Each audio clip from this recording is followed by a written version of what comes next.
The mud along Copperhorn Station never dried completely, not even in summer, and Rilla had arrived in October.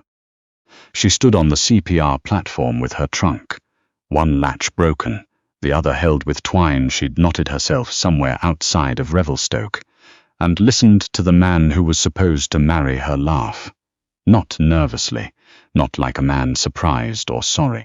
He laughed like someone relieved to discover, signing any paper before signing any purse, that the thing he'd ordered from the catalogue was not what the picture had promised. "That is not you in the photograph," Warren Wick said. He said it at a volume calibrated for an audience. The men unloading freight from the flat car had stopped. The woman behind the ticket window had developed a sudden interest in Rilla's direction. Two miners near the steps were watching with the patient attention of men who had very little else going on. Rilla did not deny it. The photograph had been her cousin Eleanor's, taken in Hamilton 4 years before. Eleanor was 22 in the picture, with soft cheeks and enough light in her face to fill a room. Rilla had been 29 when she mailed it west. 29, flat broke, and running out of road.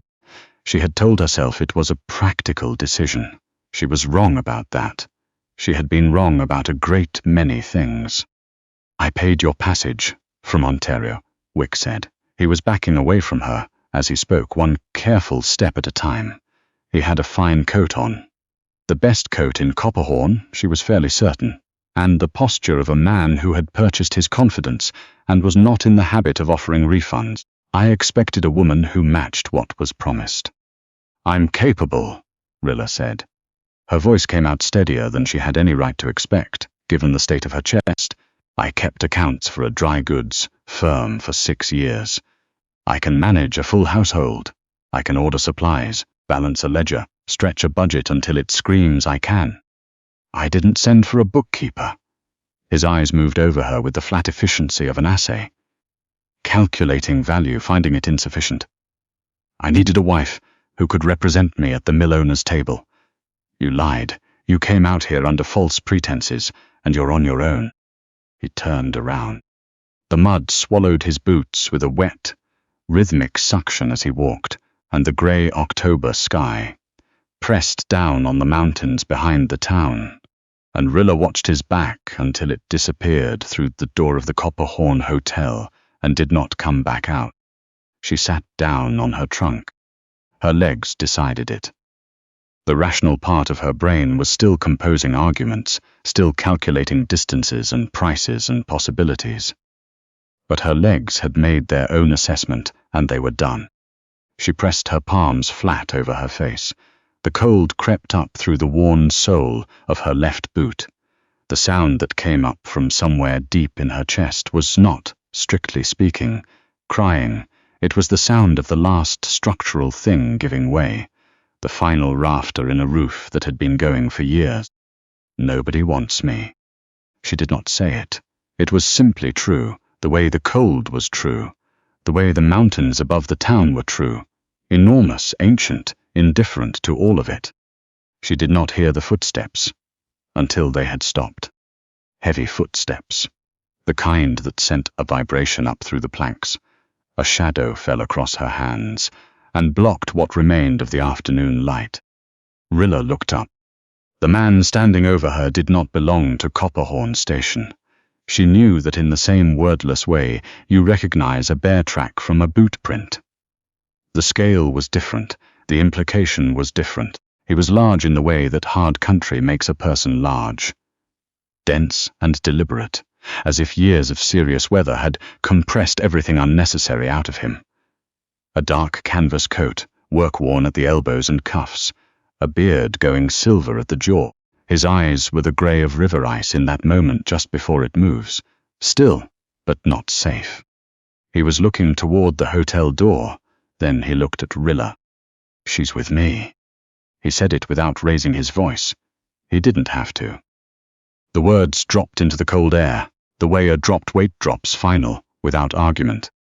From the direction of the hotel, Warren Wick appeared in the doorway. His face had gone careful in a specific way. The way a man's face goes careful when a name he respects shows up attached to a situation he created. "That woman is a fraud," Wick said. He stayed in the doorway. She misrepresented herself in a legal contract of correspondence.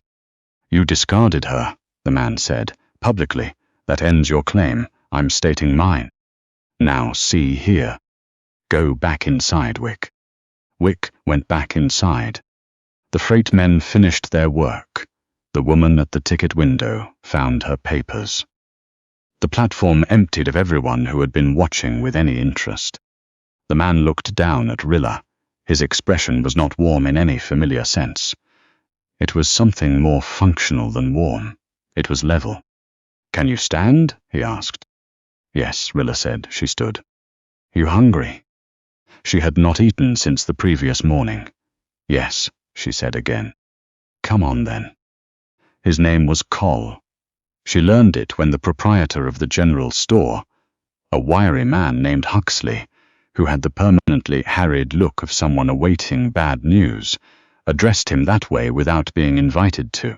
Huxley brought coffee and a plate of food without negotiating the price, and that told Rilla something about how this town understood the man sitting across from her. They sat near the stove. Rilla wrapped her hands around the mug and waited to find out what this was going to cost. The food arrived: a slab of beef, roasted potatoes, half a loaf of bread, a bowl of thick brown gravy. Her stomach clenched so hard it hurt. She had not seen a full meal since before she boarded the train. "Eat," Coll said. She ate. She was not proud of how she ate, but she ate, and when he said, quietly, without mockery, "Slower, or you'll bring it back up," she slowed down and felt the blood begin returning to her hands. "I own the timber operation on the North Ridge," he said when she had steadied. 40 men, a steam mill. I need a housekeeper and someone who can manage my accounts. My cabin is a wreck. My ledger is worse." He set his mug down. "I'm offering 4 months' work. You run the house. Keep the books. In April, I put you on a train to anywhere in the country. First class, and $400 for your time." Rilla looked across the table at him.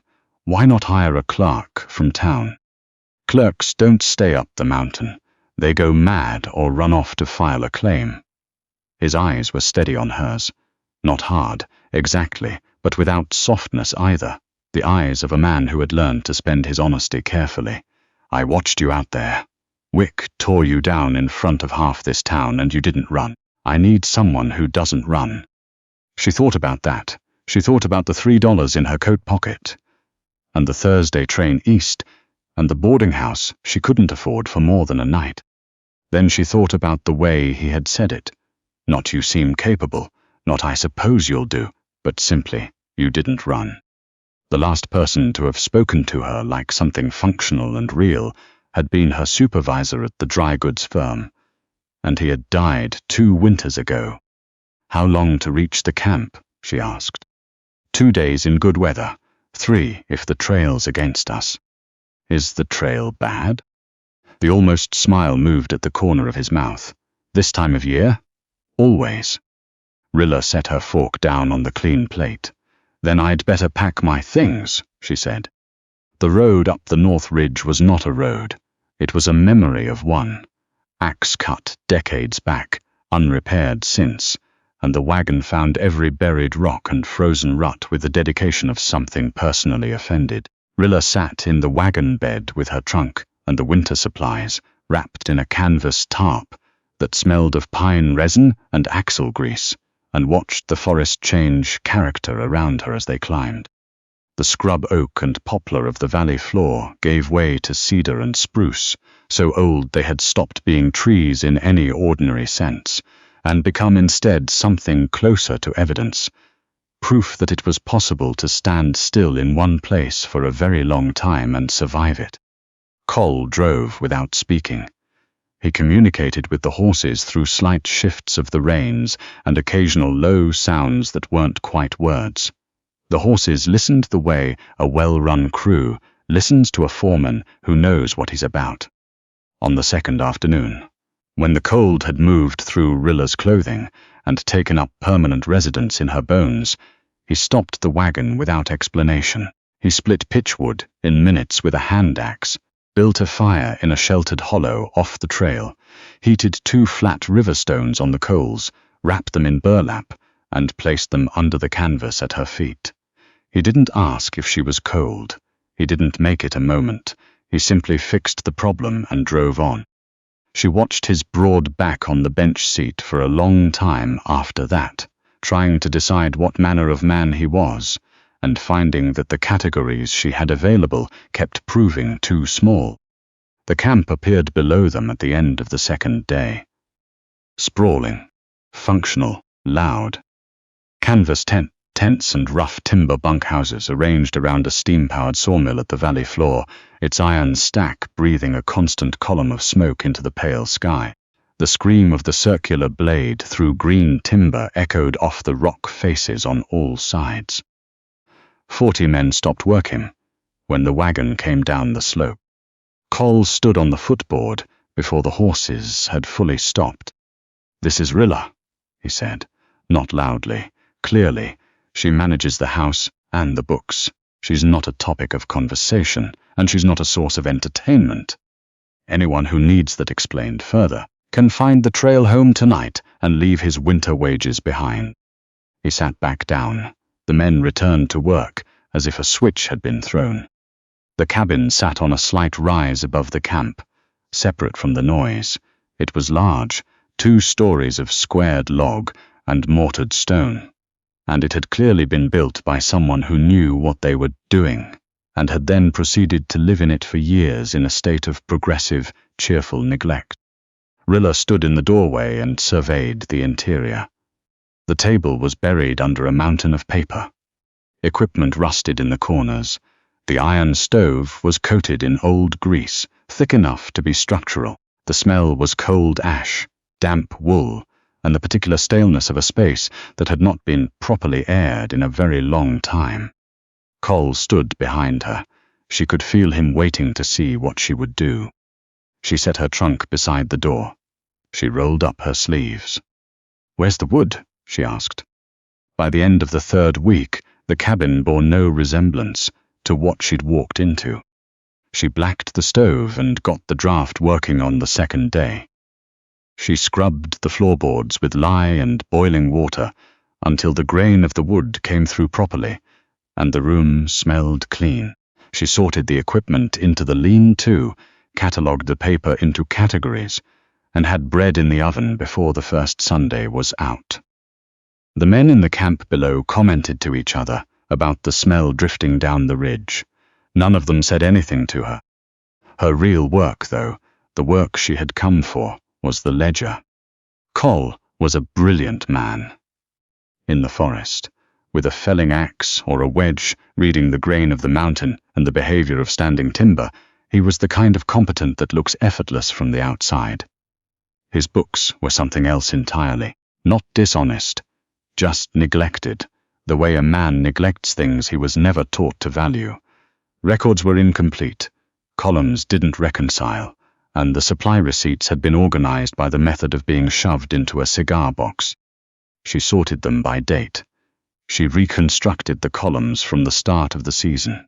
She cross-referenced the mill output against the supply orders, and then against the camp cook's consumption logs, which the cook had kept meticulously in a notebook of his own. Bless him. And on the 4th night of working by lamplight, she found the hole. The camp overseer, a heavy-set man everyone called Tallow, was ordering supplies for 45 men. Cole had 40. She brought the ledger to Cole that evening. He was sitting by the fire, running a whetstone along the blade of a hand axe, the rhythm of it slow and even. "Your overseer is billing you for 45 men," she said. "You have 40. The surplus shows as delivered in the arrival logs, but it doesn't appear in consumption. The supply wagon goes out every Monday morning. He's been selling the overage to a camp over the West Ridge." She set the ledger open on the arm of his chair. "Since July, $260 gone." The whetstone stopped. He picked up the ledger.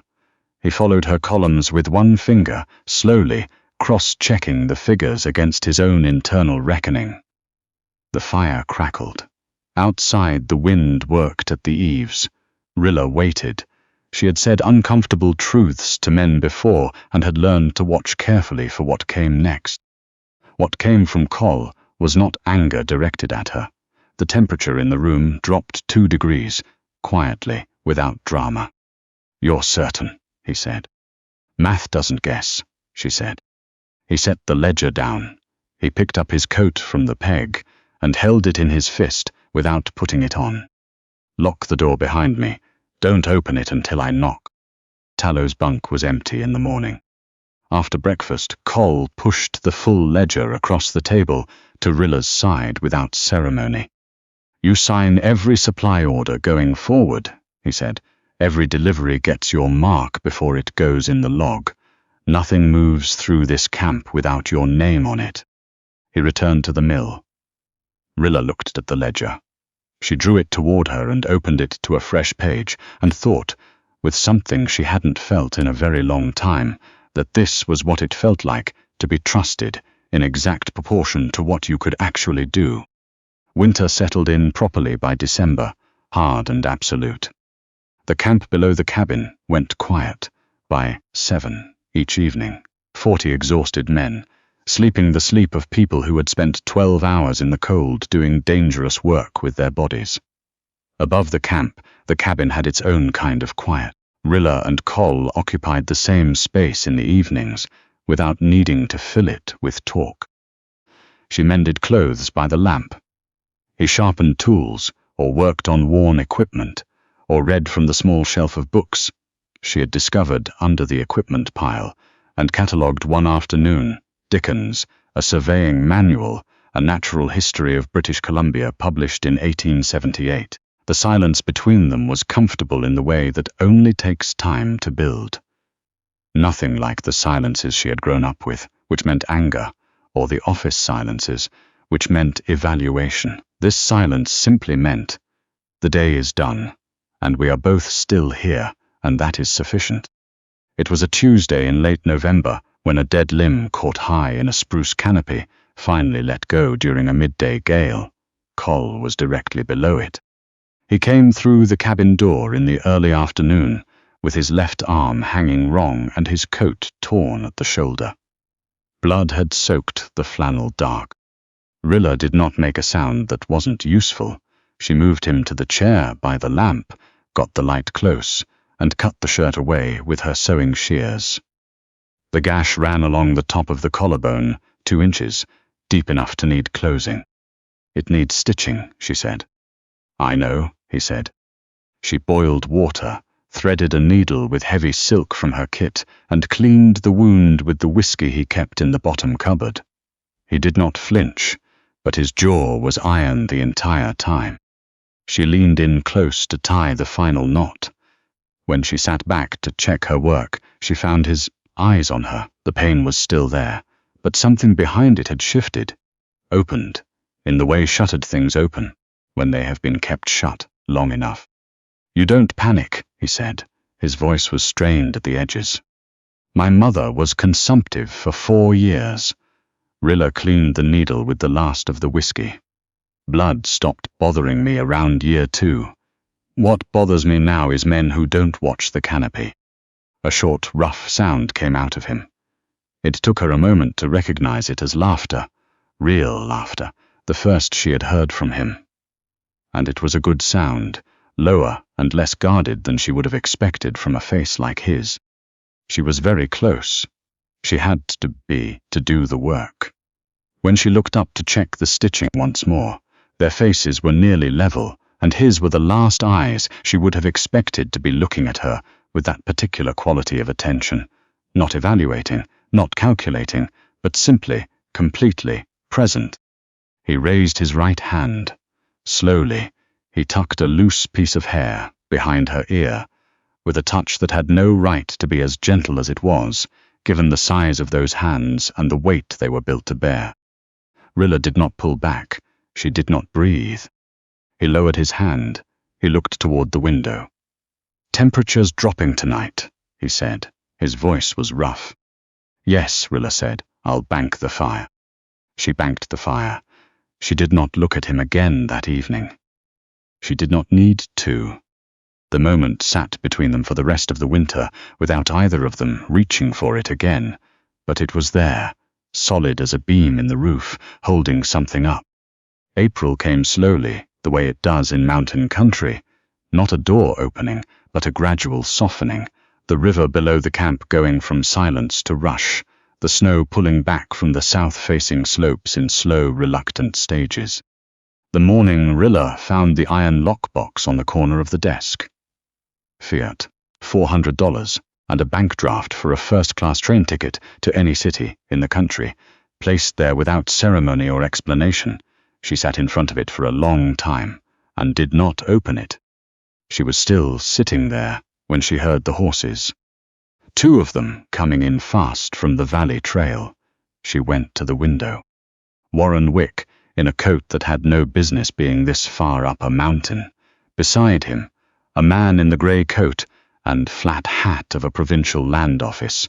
They were dismounting in front of the cabin. Rilla smoothed her apron. She straightened the ledger stack at the corner of the desk.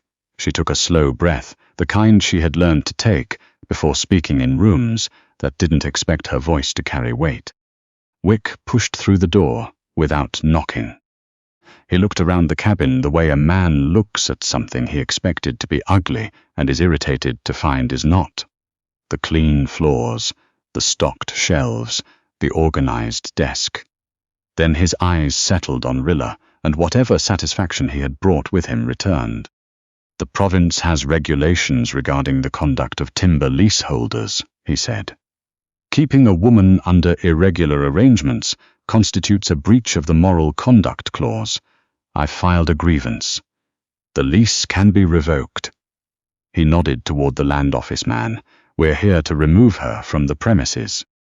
"I am an employee of this operation," Rilla said. "I have a signed contract of service dated the 15th of October, witnessed by the proprietor of the Copperhorn General Store and filed with the Land Registry in New Westminster." The land office man blinked.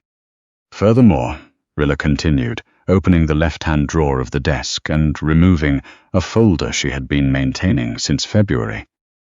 "Since my employment began, this operation has recovered $260 in fraudulent supply losses, improved its supply margin by better than 15%, and its accounts are current and in surplus for the first time in 3 seasons.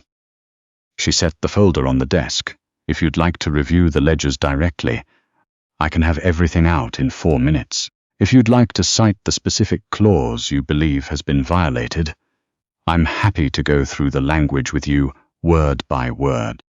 Wick stared at her. The land office man examined the middle distance with sudden interest. "She's also a registered co-manager of this lease." Cole's voice came from the doorway. He moved through it and into the room, set a length of heavy log chain down on the floor with a sound like a small earthquake, and walked to the desk. He placed a document beside the folder. His name was on it. Rilla's name was on it. She was listed as co-manager of the Drummond timber lease, with full legal standing, to act on behalf of the operation. Filed 6 weeks ago.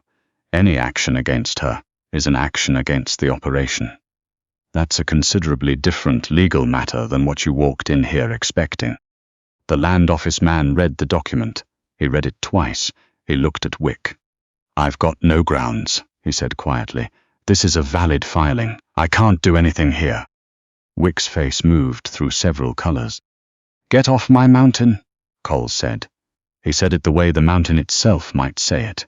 If mountain spoke, not loudly, not with drama, simply as a fact that had run out of patience, and don't come back. They left. Wick made noise about it on the way down, but he left. The sound of their horses faded down the valley.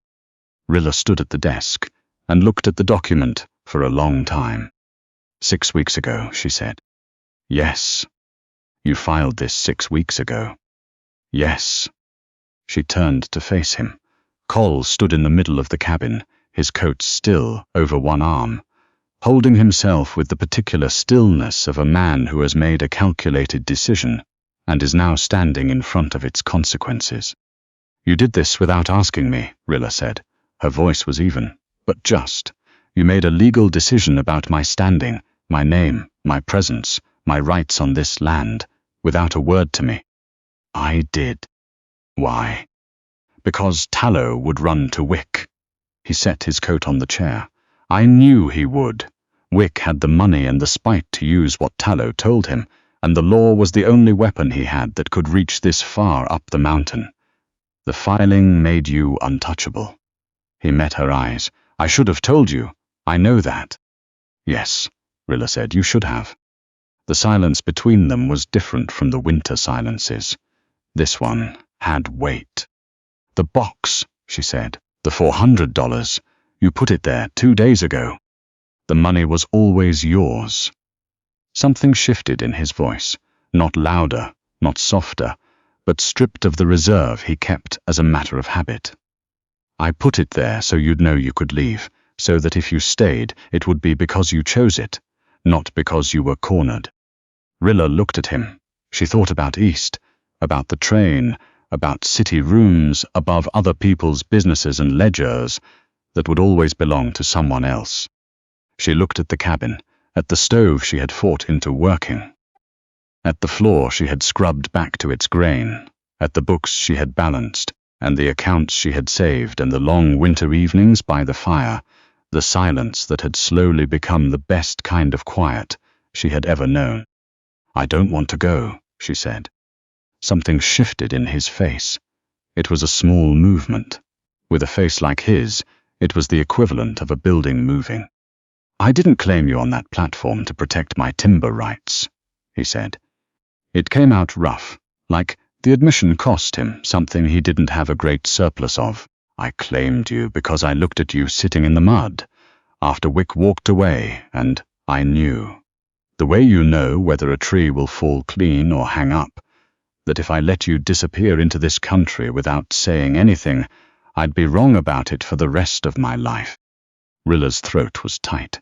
Somewhere beneath the rational, careful part of her that kept columns and checked figures, something very old and very tired was, for the first time in years, setting down its weight. "Nobody wants me," the platform, the grey sky, Wick's back walking away without a single look back. She looked up at the man in front of her. "They were all fools," he said, "every one of them." She stepped forward and kissed him. It was not a tentative thing.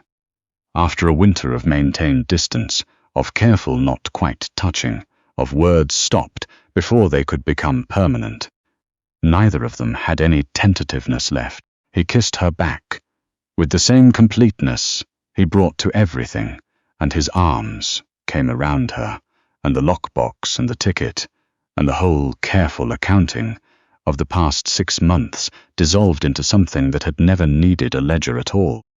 Tallow was found 3 counties south in May and charged with fraud and breach of contract.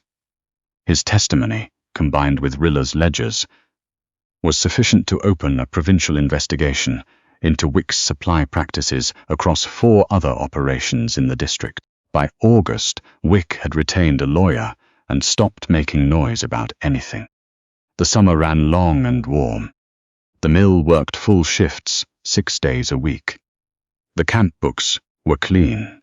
The supply orders went out on Rilla's signature and came back matching, to the pound, what they were supposed to contain. The cook had taken to leaving a cup of coffee on the cabin step each morning without being asked, which she understood to be the crew's quiet way of casting a vote.